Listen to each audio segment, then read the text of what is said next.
कि आपने कहीं बाहर घर बनाने की सोचा है। मैंने सोचा आपका कोई क्वेश्चन होगा, उसका आंसर के लिए बहुत ज़्यादा खुश थी कि तुम दोनों देवरानी जेठानी एक साथ कैसे रहते हो, बहनों की तरह कैसे रहते हो।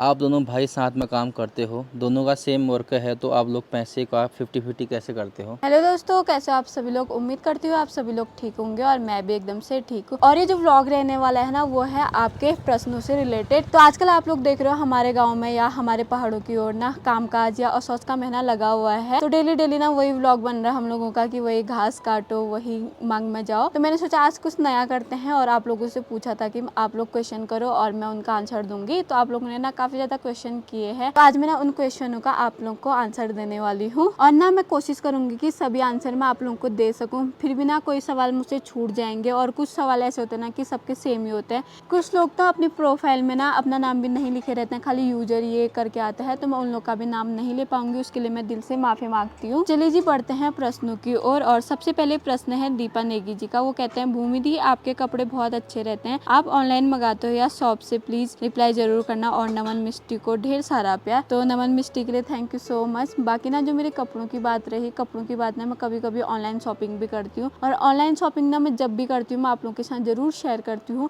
और मेरी ज्यादातर शॉपिंग ना ऑफलाइन ही रहती है और अपने लोकल मार्केट भराड़ी से ही रहती है। अगला जो क्वेश्चन है वो है साहिल व्लॉग्स। हेलो दी, मैं आपसे एक क्वेश्चन करना चाहता हूँ कि आपका यूट्यूब चैनल है उसके टोटल वॉच टाइम कितना हो चुका है। जो हमारे यूट्यूब चैनल है उसका टोटल वॉच टाइम ना 17 मिलियन हो गया है। अगला जो क्वेश्चन है वो है सोना राज। हेलो भूमि दी, कैसे हो। मैं उत्तराखंड अल्मोड़ा से हूँ, मैं डेली आपका व्लॉग देखती हूँ, आपकी फैमिली बहुत ज़्यादा अच्छी है।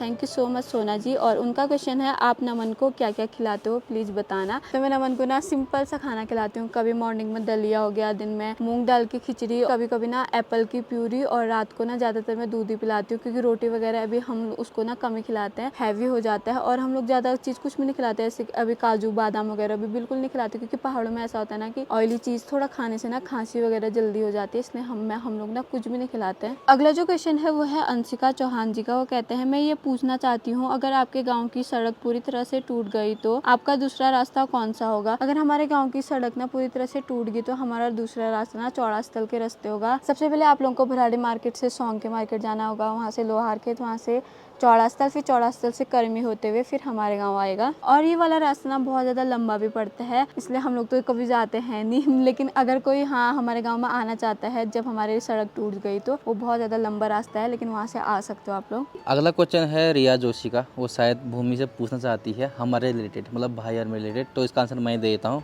आप दोनों भाई साथ में काम करते हो, दोनों का सेम वर्क है, तो आप लोग पैसे का 50-50 कैसे करते हो? तो ये सवाल ना बहुत सारे लोग पूछते रहते हैं हमारे डेली लाइफ पे। और तो हमारा ना ऐसा रहता है ना कि जैसे वेडिंग 50,000 की बुकिंग है, तो 25,000 भाई 25,000 में ऐसा करते हैं।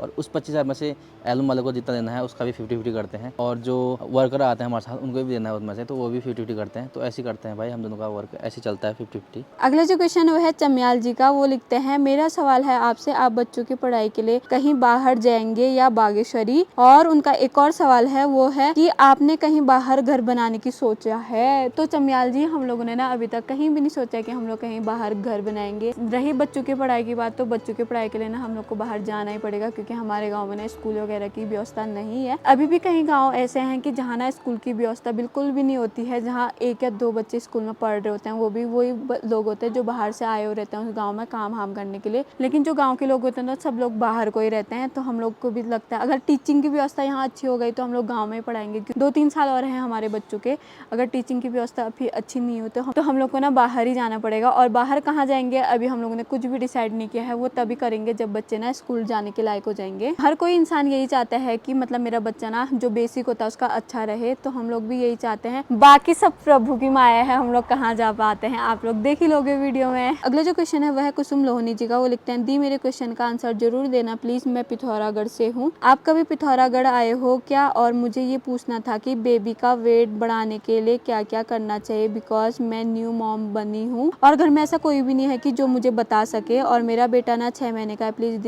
रिप्लाई जरूर देना। तो मैं आपसे ये कहना चाहूंगी, क्योंकि 6 महीने तक तो बच्चा ना अपनी मॉम का ही फीड लेता है, तो मॉम को ना हेल्दी चीजें खानी चाहिए, जैसे मतलब फास्ट फूड वगैरह कुछ भी नहीं खाना चाहिए। घर का जो खाना होता है ना वही खाना चाहिए। बाकी बच्चे के वेट की बात आए तो वो तो ना मेरे बच्चे का वेट खुद कम हो रहा है, तो मैं आप लोग को क्या ही राय दूँ। फिर भी ना बच्चे को वही खिलाओ अगर अन्नप्राशन हो गया तो उसको हल्का हल्का सा कभी एप्पल की प्यूरी दो, कभी बनाना की प्यूरी दो, क्योंकि बच्चे की सेहत के लिए ना यही ज़्यादा अच्छा होता है। दूध वगैरह तो वो पीता ही है, बाकी जब धीरे धीरे बड़ा हो जाए ना बच्चे तो उसको हल्का हल्का सा दलिया और मूंग दाल की खिचड़ी वगैरह भी खिलाना चाहिए। अगला जो क्वेश्चन है वह है आरती बिष्ट जी का। वो लिखते हैं, हेलो भूमि दी, I am from Ghaziabad, you are the best. आपके दोनों बेबी बहुत क्यूट है, आपकी फैमिली बहुत प्यारी है। Thank you so much Aarti ji, your dance is awesome.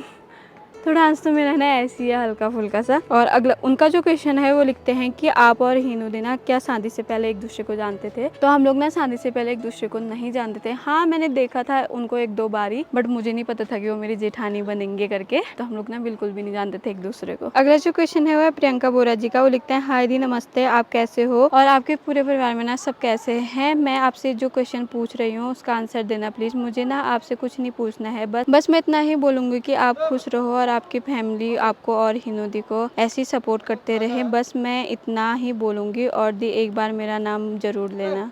तो Priyanka ji thank you so much. मैंने सोचा आपका कोई क्वेश्चन होगा, उसके आंसर के लिए बहुत ज़्यादा खुश थी क्योंकि बहुत ज़्यादा लंबा कमेंट था, लेकिन क्वेश्चन कुछ नहीं था। आप लोगों ने हमारे लिए ब्लेसिंग की, उसके लिए थैंक यू सो मच। अगले जो कमेंट है ना वो बहुत सारे लोगों का कमेंट है, इसलिए मैं ना किसी का नाम नहीं ले पाऊंगी, उसका ना मैं सीधे आंसर ही दूंगी। तो वो क्वेश्चन है कि आप लोगों ने जो ग्रास काटने वाले मतलब घास काटने की मशीन ली है ना वो कहाँ से ली और कितने की ली है करके। हम लोगों ने जो घास काटने की मशीन ली है ना वो ली है हमने अमेजोन से, और ना हम लोगों ने ना उसे ऑनलाइन ही मंगाया था। बाकी वो हमें पड़ी 3999 की, लेकिन हम लोगों ने उसकी फिर से बैटरी मंगाई है। तो बैटरी कितने की है? बैटरी ना हमको 2000 की पड़ी, मतलब कि हम लोग बैठे पूरे 6000 में। तो हम लोगों ने ना ये ऑनलाइन ऑर्डर की है अमेजोन से। अगला जो क्वेश्चन है वो है अनुराग अनिकेत व्लॉग्स का। वो कहते हैं कि अगली बार ना दी एक चैलेंज करना मौन व्रत का।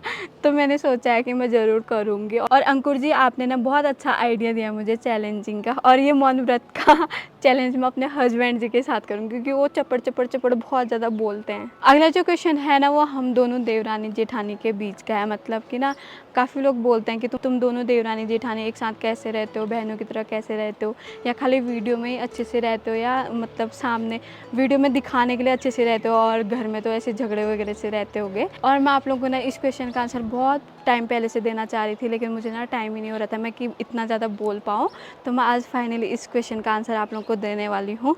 तो सबसे पहले स्टार्ट करती हूँ अपनी देवरानी जेठानी की बॉन्डिंग से। तो देवरानी जेठानी की बॉन्डिंग क्या होती है कि शुरू में ना मतलब हम एक दूसरे को जानने की कोशिश करते हैं। तो उसके लिए हम लोग को ना एक स्पेस चाहिए रहता है, वो स्पेस मिलता है हम लोग को किचन में। तो किचन में हम लोग ना ऐसी बातें करते थे, मतलब अपने मायके की बातें बताते थे, अपने स्कूल टाइम की बातें बताते थे। तो उससे क्या रहता है कि हम लोग को अपने बचपन के दिन भी याद आ जाते हैं और हमारे स्कूल में क्या क्या हुआ था वो भी याद आ जाता है। तो उससे क्या रहता है कि उनको भी मेरे बारे में पता चल जाता है और मेरे को भी उनके बिहेवियर के बारे में पता चल जाता है कि वो भी कैसे थे। तो उसके बाद हम लोग की जर्नी स्टार्ट होती थी। कभी कभी हमारी सासू में ना हम लोग को ट्रिप में भेज देती थी साथ में, तो हम लोग वहाँ भी गाड़ी में बातें करते करते जाते थे। तो हम लोग का वहाँ भी ना अच्छा बॉन्डिंग क्या रहता है कि घर पे तो है ही अच्छे ना, लेकिन उससे क्या होता था कि जब हम लोग बाहर जाते थे ना, बाहर भी घुल मिल के रहते थे, एक दूसरे से बातें करते थे। उससे बाहर भी क्या हो जाता है कि हम लोग एक फ्रेंड की तरह रहते हैं। उसके बाद हम लोग को ना फ्रेंड की ज़रूरत भी नहीं होती है। और हस्बैंड लोग तो आप लोग को पता है कि लड़कों की तो आदत ही अलग होती है, वो ज़्यादा बोलते तक नहीं है।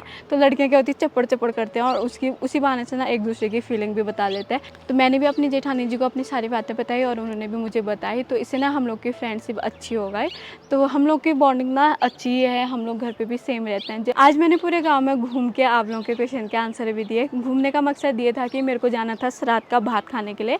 तो मैंने सोचा श्राद्ध के भात खाने के साथ साथ आपका क्वेश्चन का आंसर भी दे दूं। तो मैंने ना कुछ आंसर तो दे दिए हैं और कुछ आंसर ना मैं अगले वीडियो में दूंगी, क्योंकि ना आज टाइम भी कम है और आप लोग को पता आजकल असौच का महीना चल रहा है तो काम भी बहुत ज़्यादा है। तो हम लोग को ना फटाफट से घर भी जाना है, उसके बाद मांग में भी जाना है।